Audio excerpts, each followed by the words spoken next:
Saan tayo pupunta mga anak? Mami, pwede po tayo pupunta sa Starbucks? Ayaw ko sa Starbucks. Gusto ko sa Jollibee. Saan ba talaga? Nagda-drive na ako. Malapit na tayo sa Starbucks o Jollibee. Saan? Sabi Starbucks eh. Iba tayo sa Starbucks.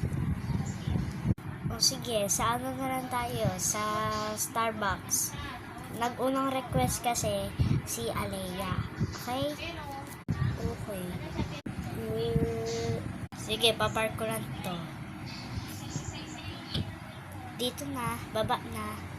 Ako muna ha. Saka na. O bakit ka galit, Kate? Wala, mami. Ba na rin ako? Ay na. Mami, I want to Starbucks na. Ay naku, Alea, maghintay ka. Mami, gusto ko sa Jollibee.